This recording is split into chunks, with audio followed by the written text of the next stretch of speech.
미국의 11월 소매 판매가 0.6%나 급락하면서 1년 만에 가장 많이 떨어진 것으로 나타났습니다.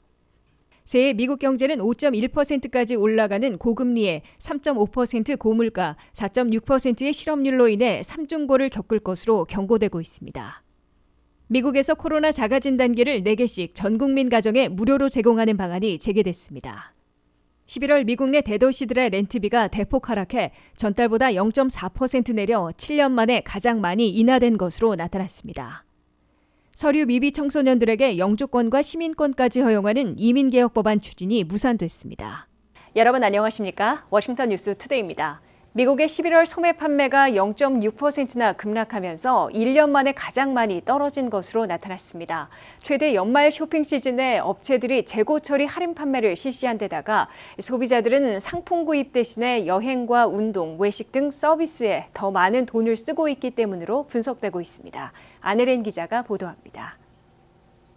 최대 쇼핑 시즌에 최고의 쇼핑 열기를 보이기 시작했으나 실제 미국의 소매 판매는 11월에 급락했던 것으로 집계됐습니다. 미국의 소매 판매는 11월에 전달보다 0.6%나 떨어져 1년 만에 가장 많이 급감했다고 연방 상무부가 15일 발표했습니다. 경제 전문가들은 0.3% 감소할 것으로 내다봤으나 그보다 2배 많이 급락한 겁니다. 전달에 비해 가구류가 가장 많은 2.6%나 급감했으며 건물과 정원 재료가 2.5% 하락했고 자동차와 자동차 부품은 2.3% 줄어들었습니다.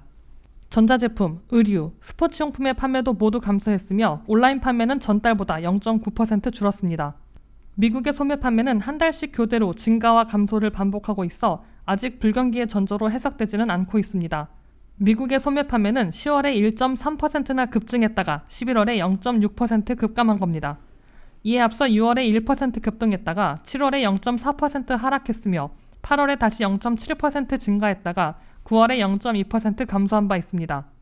최대 연말 쇼핑 시즌에 최대의 쇼핑 열기를 보이며 온라인 매출이 연일 신기록을 세웠음에도 11월 소매 매출이 급감한 것은 두 가지 요인이 있는 것으로 경제 분석가들은 분석하고 있습니다. 첫째, 연말 쇼핑 시즌을 맞아 소매업체들이 대거 재고 처리를 위한 파격 할인 세일을 하고 있기 때문에 판매액과 수익은 줄어들 수밖에 없는 상황으로 해석되고 있습니다. 둘째, 미국 소비자들이 최근 들어 상품 구입보다는 여행과 운동, 레저, 외식 등 서비스 이용에 더 많은 돈을 쓰고 있기 때문으로 풀이되고 있습니다. 미국 경제가 앞으로 어떻게 전개될지를 가늠해 보려면 소매업계의 매출뿐만 아니라 소비자들이 상품 구입과 서비스 이용에 쓰는 소비 지출의 추이를 감안해야 할 것으로 보입니다. 미국 경제의 70%는 미국민 소비자들의 소비 지출이 차지하고 있는 내수 경제입니다. WKTV 뉴스 안혜린입니다. 2023년 새해 미국 경제는 기준금리가 5.1%까지 올라가는 고금리에도 내년 말 3.5%로 낮추는 데 그치는 고물가, 여기에 제로 성장의 실업률은 4.6%로 급등해 삼중고를 겪을 것으로 경고되고 있습니다. 연방준비제도는 올해 마지막 FOMC 회의에서 수정한 내년 미국 경제 전망치에서 미국민들이 새해에는 삼중고를 겪는 가장 어려운 한 해가 될 것이라고 경고했습니다. 한명태 기자가 보도합니다. 물가 잡기에 올인해 있는 미국 중앙은행 연방준비제도는 2023년 새해에 미국 경제가 미국민들에게 삼중고를 안겨줄 수 있는 어려운 한 해가 될 것이라는 경고장을 내놓았습니다. 연방준비제도는 올해 마지막 회의에서 수정한 향후 미국 경제 전망치에서 첫째, 올해 7차례에 걸쳐 4.25 내지 4.50%까지 끌어올린 기준금리 수준을 2023년 종말금리로 5.1%까지 더 인상할 것임을 예고했습니다. 평균 5.1%는 새해 초반에도 금리를 0.75포인트 더 올려 기준금리를 5 내지 5.25%까지 올린 다음 5%의 고금리를 내년 한 해 내내 유지할 것임을 시사하고 있습니다. 둘째, 물가를 진정시키기 시작했으나 속도는 느려 새해 한 해는 고금리와 고물가를 동시에 겪게 될 것으로 우려되고 있습니다. 연준은 선호하는 PCE 개인 소비 지출 물가로 현재 5.6% 또는 코어 4.8%에서 내년 말에는 3.1% 또는 코어 3.5%로 낮추는 데 그칠 것으로 시인했습니다. 연준의 목표치인 2%에 도달하는 시기는 2024년 말 2.5%, 2025년 말 2.1%로 최소 1, 2년은 더 걸릴 것으로 연준은 예상해놓고 있습니다. 셋째, 그러는 사이에 의도된 경기 위축 시도로 미국 경제 성장률은 올해와 새해 모두 0.5%에 그칠 것으로 연준은 내다봤습니다. 미국 경제 성장률은 잘해야 불경기를 모면하고 제로 성장으로 올해와 내년을 버텨야 2024년에는 1.6%, 2025년에는 1.8%의 저성장을 기록할 것으로 연준은 예상해 놓고 있습니다. 넷째, 반면에 연준의 다음 냉각 타겟인 고용시장이 둔화되며 실업률이 현재 3.7%에서 내년에는 4.6%로 급등하고 2024년에도 4.6%의 높은 실업률을 보일 것으로 연준은 예고했습니다. 결과적으로 소프트 랜딩을 지상 목표로 삼고 있을 제롬 파월 의장의 연준이 목표를 달성하더라도 2023년 미국 경제와 미국민들은 5%대 고금리에도 PCE 3.5%, CPI 5.5%나 되는 고물가가 겹치고 제로 성장률의 실업률이 급등해 2중고, 3중고에 시달리게 될 것으로 우려되고 있습니다. WKTV 뉴스 한면택입니다. 미국에서 코로나 자가진단기를 전 국민 가정에 4개씩 무료로 제공하는 방안이 제기됐습니다. 이는 겨울철 재확산을 막기 위한 건데요. 한 가구당 4개씩 무료로 받으려면 연방정부의 웹사이트 covidtest.gov에 접속하거나 우정공사의 usps.com/covidtest에서 신청하면 됩니다. 백악관이 겨울철 코로나 재확산을 최대한 막기 위한 방안의 하나로 자가진단기 무료 배포를 제기했습니다. 바이든 행정부는 올 초에 실시한 바 있는 코로나 자가진단기를 가구당 4개씩 무료로 보내주는 방안을 재개했다고 발표했습니다. 코로나 자가진단기를 원하는 미국민들은 예전과 마찬가지로 연방정부의 웹사이트는 covidtest.gov나 우정공사의 신청 사이트는 usps.com/covidtest에서 온라인으로 신청하면 됩니다. 연방정부의 웹사이트에 접속해 오더, 즉 주문하기를 누르면 우정공사의 신청 사이트로 연결돼 결국 우정공사 웹사이트 한 곳에서 주문받고 있는 셈입니다. usps.com/covidtest에 접속하면 성명과 이메일, 우편 주소만 기입하면 간단하게 코로나 자가진단기를 주문할 수 있습니다. 연방정부가 무료로 가구당 4개씩 제공하는 신속 코로나 진단기는 집에서 간단하게 코로나 검사를 실시해 15분 만에 양성 또는 음성 여부를 판정해주게 됩니다. 그러나 무료 주문 후 우편으로 자가진단기를 받는데 7일 내지 12일이나 걸릴 수 있어 지금은 증상이 없어 당장 검사가 필요 없는 가정에서 온라인 신청해주기를 권고하고 있습니다. 대신 지금 당장 코로나 검사가 필요한 경우 CVS나 월그린, 월마트나 타겟과 같은 대형 약국 체인점들을 즉각 방문해 코로나 자가진단기를 구입해 검사를 실시해달라고 연방정부는 강조했습니다. 백악관이 코로나 자가진단기를 미국 가정에 무료로 제공하는 방안을 제기한 것은 겨우철에 코로나 감염과 독감, RSV 호흡기 융합 바이러스에 감염되는 트리플데믹 환자들이 급증해 비상이 걸렸기 때문입니다. 미국에서 코로나 신규 감염자들은 하루 6만 5천여 명으로 2주 전에 비해 44%나 급증했습니다.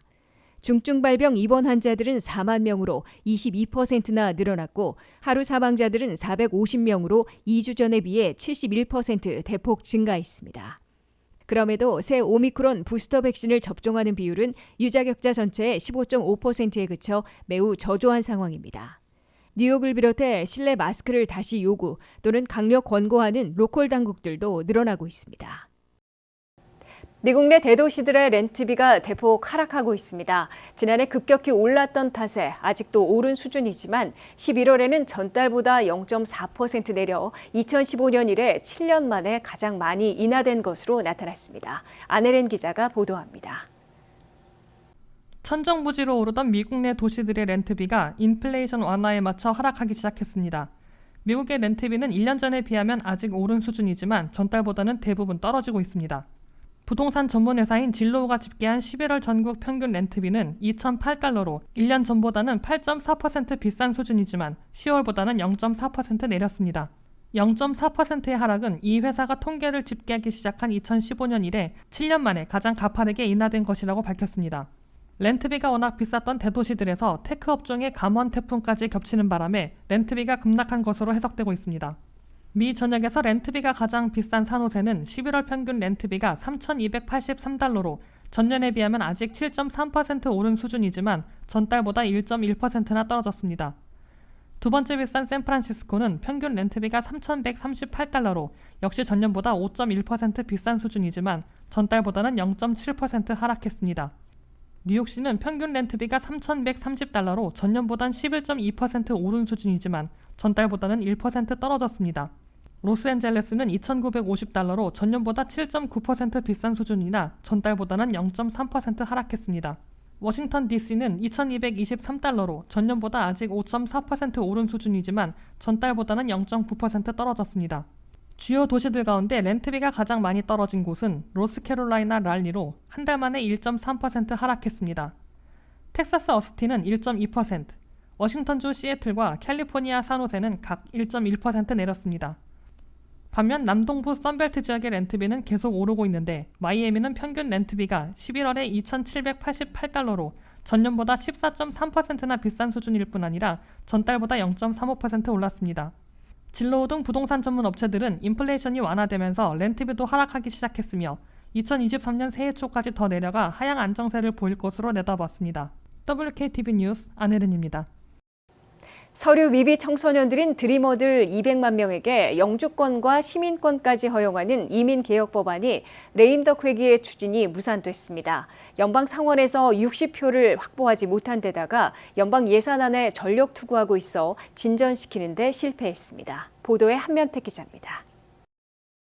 서류 미비 청소년들인 드리머들 200만 명에게 성탄 선물을 안겨주게 될지 잠깐 기대를 모았던 이민개혁 법안의 레임덕 회기 추진이 좌초됐습니다. 연방 상원에서 60표 장벽을 넘는 데 필요한 민주당 상원의원 50명에다가 공화당 상원의원 10명 이상을 끌어들여야 했으나 확보하는 데 실패했다고 CBS 뉴스가 보도했습니다. 특히 이민개혁 법안을 초당적으로 추진하려던 크리스텐 시네마 상원의원이 민주당을 떠나 무소속을 선언하는 바람에 민주당 상원의원들의 결집도 어려워졌습니다. 게다가 초당적 추진에 앞장섰던 공화당의 탐 틸러스 상원의원은 예전에 이민개혁에 동참했던 동료 공화당 상원의원들마저 규합하지 못해 포기한 것으로 관측됩니다. 길어야 성탄절 직전까지 이어갈 레임덕 회기에는 연방정부 예산안을 처리하는 데 전력 투구해야 하는 상황이어서 논쟁적인 이민개혁 법안을 밀어붙이기가 극히 어려웠던 것으로 해석됩니다. 드리머들에게 합법 신분을 부여하는 대신에 국경안전을 대폭 강화하는 이민개혁 법안은 이로써 앞으로도 상당 기간 추진되지 못할 것으로 우려되고 있습니다. 2023년 새해 1월 3일부터는 공화당이 연방 하원을 장악하고 불법 체류자 사면은 결사 저지할 것임을 공언하고 있기 때문입니다. 더욱이 연방 상원에서 이민개혁에 동참해온 중도 온건파 공화당 상원의원들 가운데 올해를 끝으로 은퇴하는 로이 블런트, 패트미 상원의원 등이 빠지면 10명 확보가 더 어려워집니다. 연방 상원에서 초당적으로 추진하려던 시네마 틸러스 이민개혁 법안에는 드리머 200만 명에게 합법 신분과 영주권, 시민권까지 허용하는 방안이 담길 것으로 알려져 왔습니다.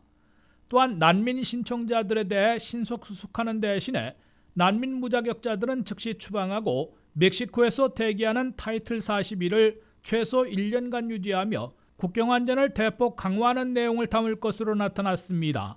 예전 탐 틸러스 상원의원이 이민개혁파 양당 상원의원들과 추진했던 방안은 드리머들에게 조건부 영주권을 제공한 후에 10년간의 기간 중 대학 학사 학위를 취득하거나 3년 이상 군복무를 할 경우 정식 영주권으로 바꿔주고 영주권 취득 후 5년 후에 미국 시민권까지 신청하도록 허용한다는 내용이었습니다. WKTV 뉴스 한면택입니다. 이상으로 워싱턴 뉴스투데이를 마치겠습니다. 시청해주신 여러분 고맙습니다.